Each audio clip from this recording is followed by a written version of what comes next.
Class number 2. Congratulations on learning to make the double stitch. Next, we will learn to tat a ring of double stitches. The double stitch was taught using 2 contrasting colors of thread to better see the stitch transfer. A ring of double stitches requires a single shuttle thread only. A second thread will not be needed at this time. A ring of double stitches is tatted by wrapping the shuttle thread around the left hand. Pinch the shuttle thread, leaving a short tail. Wrap the shuttle thread over the back of the hand, around, and pinch again. Open the left hand wide, making the ring space large enough to maneuver the shuttle through the ring space. Have approximately 5 inches of thread between the pinch and shuttle. Begin the stitch process with the underhitch and pull it very close to the pinch. Follow with the overhitch and cover with a flat pinch. Continue to tat double stitches until there are 8 double stitches. Every hitch within the ring needs to transfer to be able to close the ring. If there is a stitch that needs correcting, it can be corrected this way. Loosen and pull. As the ring of double stitches is made, the ring will get smaller. The ring will get smaller because the thread from the left hand is picked up and used in the stitch transfer. Enlarge a small ring by pulling the bottom thread at the pinch. Pull the thread until the ring is comfortable and there is enough space to maneuver the shuttle. Rings are closed by pulling the shuttle and enlarged by pulling the bottom thread at the pinch. Close, open, close, open. When the ring has the required number of double stitches, close the ring. Close the ring by holding a flat pinch on both sides of the ring and pull the shuttle. The ring closes easily if every hitch of the double stitches has transferred correctly. Close the ring completely to prevent a gap. Start the next ring by re-wrapping the left hand with the shuttle thread. Pause now and practice tatting several rings. Picots can be added to the ring or chain. There are 2 types of picots, decorative and functional. Decorative picots add a lacy look to the tatting. Functional picots are used to join 2 elements together. The picot is made when a thread length is left between 2 double stitches. The thread length becomes a picot when the double stitches are slid into position. To make a ring like this one with 3 picots, prepare to make a ring by wrapping the left hand. Tat 4 double stitches. Make the picot by pinching 1/4 inch beyond the last double stitch. This forces the next double stitch to be made, 1/4 inch past the previous double stitch. Slide the double stitch into position, forming the picot. Tat 3 more double stitches.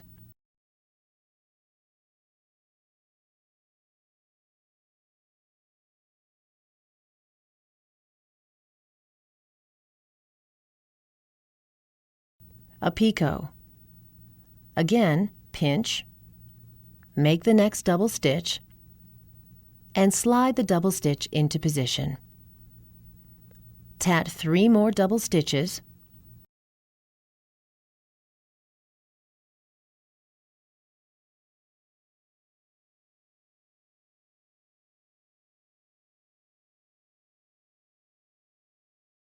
A picot, and 3 more double stitches.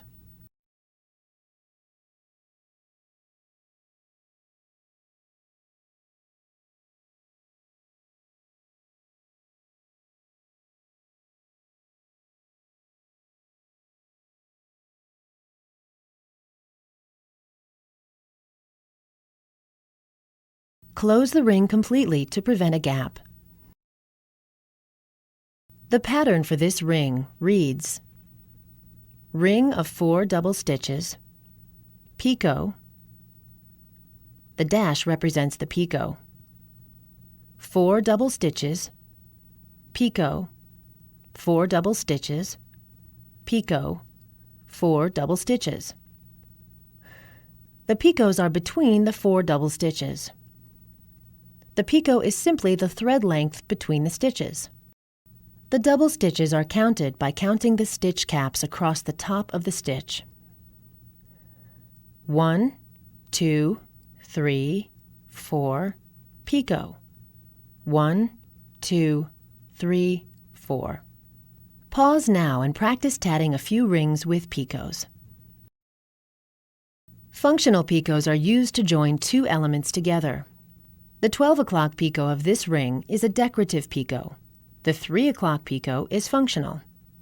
The 3 o'clock picot will be used to join into, joining the next ring close to it. The 3 o'clock picot is referred to as the third picot of the previous ring. Leave a short length of thread between this ring and the next. Tat a ring with 4 double stitches. Join the two rings together by bringing the third picot of the previous ring over on top of the left-hand thread. Use the shuttle point to reach down into the picot and pick up the left-hand thread. Relax the left hand, allowing a loop to be pulled up through the picot. Pull a loop large enough to pass the shuttle through the loop. After passing the shuttle through the thread loop, retract the left-hand thread. Test the join like this before continuing with the number of stitches called for in the pattern to make sure the stitches slide.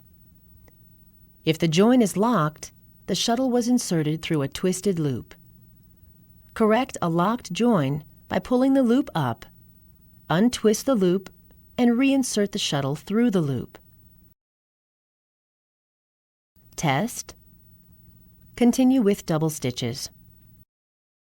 Make 4 double stitches,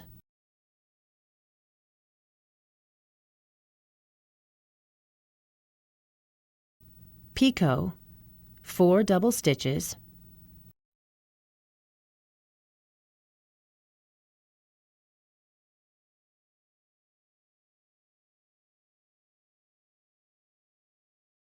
picot, 4 double stitches.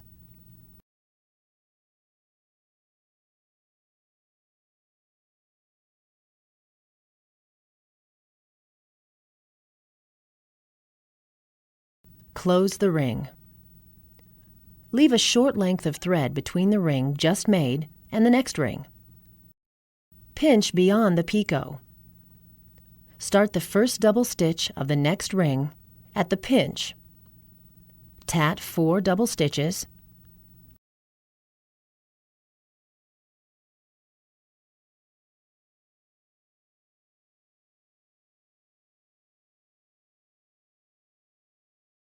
join to the third picot of previous ring.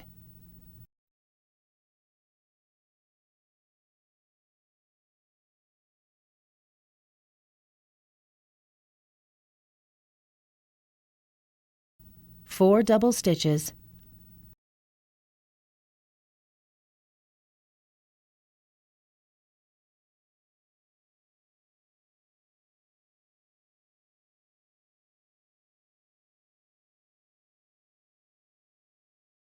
picot,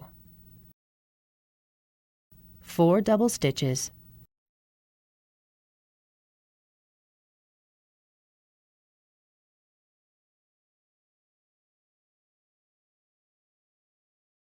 picot,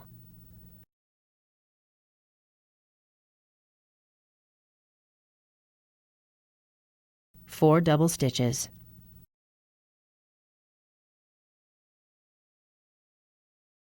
close the ring.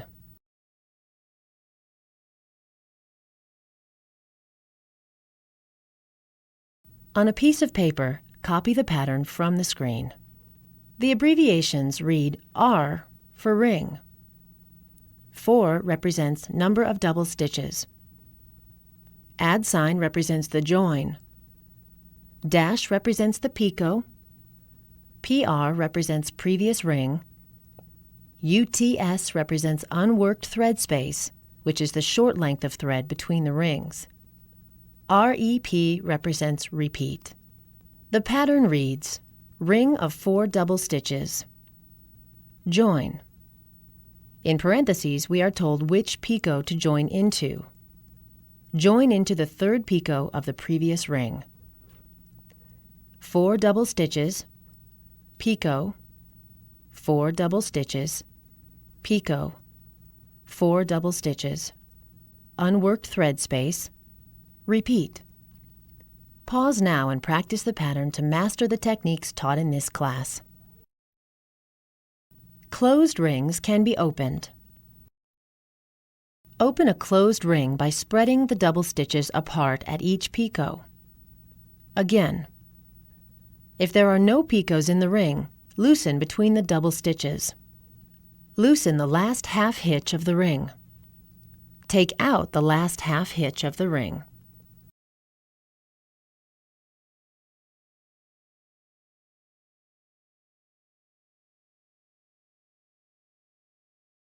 Loosen the stitches again.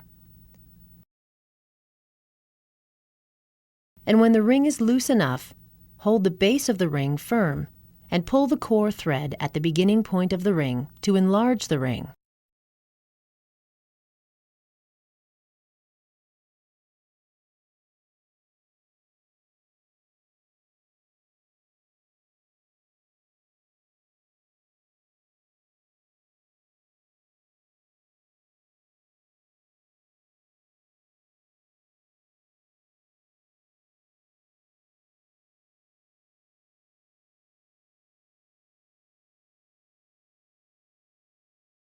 If there is a mistake in the ring, take out the stitches, pass the mistake, and rework the ring.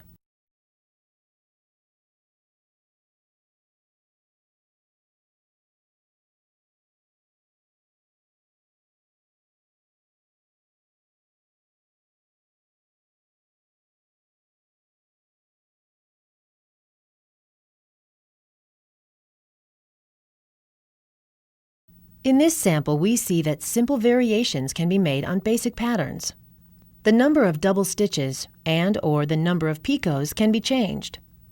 For example, the number of double stitches have been changed and picots added to the pattern just made. The pattern now reads: ring, 4 double stitches, join to last picot of previous ring, 2 double stitches, picot, 2 double stitches, picot, 2 double stitches, picot, 2 double stitches, picot, and 4 double stitches. Unworked thread space, repeat. Single shuttle patterns can become more elaborate as patterns vary. The next step of variety, using a single shuttle, is the double-sided edge. This type of edge simply repeats each side with a small length of thread between the rings, creating a lattice-like effect. This is a sample of the easy edge pattern from the kit. It begins with this ring and then this ring.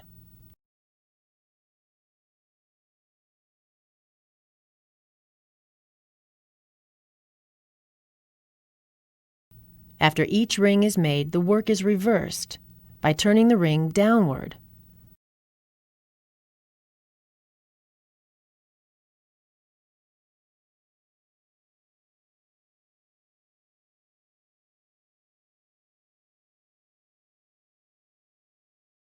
Reverse work again by turning the ring upward, and so forth. The next ring to be made is the ring at the repeat asterisk of the pattern. The easy edge pattern is a good pattern to practice next to master the techniques taught in this class. We can see from this sample that beginning tatting can look pretty with stitches made of even tension. The thread used in tatting also makes a considerable difference in the finished product. The result of using a top-quality thread is beauty in the finished product. Choose a tightly twisted, strong, smooth thread. Thread choices range from cottons to polyester. When choosing a thread, consider the wear and tear the tatting will receive. Heirlooms and decorative items, such as the butterfly we will make in our next class, will receive completely different wear. Hopeful heirlooms should be made of the very highest top-quality threads, such as these shown. Patterns indicate the size of the thread to use. Using a different size of thread than indicated will alter the finished dimensions. Thread size relates to the thickness of the thread. The higher the sizing number of the thread, the finer it is. The kit contains a size 5, a heavier thread.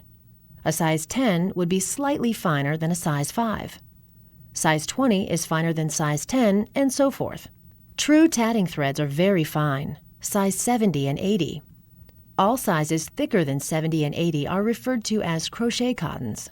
Tatting made of size 70 and 80 looks very dainty and lacy. Tatting in a size 70 or 80 is a good goal to work toward, but not a place to start. I recommend starting with size 10. Tat several pieces, then try one size finer, size 20, and so on.